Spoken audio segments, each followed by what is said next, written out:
నమస్తే, welcome to పూరా local. నేను మీ సంపత్ కుమార్. కలియుగ వైకుంఠం, కోట్లాది మంది భక్తుల ఆరాధ్య దైవం కొలువైన తిరుమల క్షేత్రంలో కొందరు జనసేన కార్యకర్తలు, పవన్ కళ్యాణ్ అభిమానులు ప్రదర్శించిన అత్యుత్సాహం తీవ్ర వివాదాస్పదంగా మారింది. అత్యంత పవిత్రంగా భావించే శ్రీవారి ఆలయ సమీపంలో నిబంధనలను బేఖాతరు చేస్తూ రాజకీయ ప్రచారానికి పాల్పడడంపై సర్వత్రా విమర్శలు వెల్లువెత్తుతున్నాయి. ఇక వివరాల్లోకి వెళ్తే, కొందరు జనసేన కార్యకర్తలు తిరుమల శ్రీవారి ఆలయ సమీపంలో పవన్ కళ్యాణ్ అనే నేను పుస్తకాన్ని ప్రదర్శిస్తూ వీడియో రీల్స్ చిత్రీకరించారు. ఈ పుస్తకాన్ని ప్రమోట్ చేసే ఉద్దేశంతో వారు ఈ చర్యకు పాల్పడ్డారు. ఆలయ పరిసరాల్లో మొబైల్ ఫోన్లు వాడటం, వీడియోలు తీయడం పూర్తిగా నిషేధమని తెలిసినప్పటికీ వారు ఈ నిబంధనలను ఉల్లంఘించారు. ఈ ఘటనకు సంబంధించిన వీడియో సోషల్ మీడియాలో వేగంగా వైరల్ కావడంతో శ్రీవారి భక్తులు, నెటిజన్లు తీవ్ర ఆగ్రహం వ్యక్తం చేస్తున్నారు.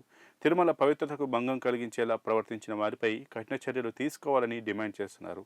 తిరుమల కొండపై ఎలాంటి రాజకీయ కార్యకలాపాలకు తావులేదని టీటీడీ స్పష్టమైన నిబంధనలను అమలు చేస్తుంది. కొండపై రాజకీయ నాయకుల ఫ్లెక్సీలు, బ్యానర్లు, నినాదాలు, ప్రసంగాలు పూర్తిగా నిషేధం. దర్శనం అనంతరం మీడియాతో మాట్లాడేటప్పుడు కూడా రాజకీయ వ్యాఖ్యలు చేయరాదని ప్రముఖులకు సైతం టీటీడీ సూచిస్తూ ఉంటుంది. ఆలయ పవిత్రతను, ఆధ్యాత్మిక వాతావరణాన్ని కాపాడటమే ఈ నిబంధనల ముఖ్య ఉద్దేశం. అంతేగాక ఆలయ మాడవీధులు, పరిసర ప్రాంతాల్లో సెల్ ఫోన్ల వాడకం, ఫోటోలు, వీడియోల చిత్రీకరణపై కఠినమైన నిషేధం అమలులో ఉంది. టీటీడీ విజిలెన్స్ సిబ్బంది నిరంతరం నిఘా పెట్టినా కొందరు యాత్రికులు నిబంధనలను అతిక్రమించి ఇలాంటి చర్యలకు పాల్పడటం ఆందోళన కలిగిస్తోంది.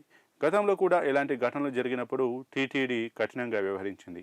తాజాగా జరిగిన ఈ ఘటన భక్తుల మనోభావాలను తీవ్రంగా దెబ్బతీసింది.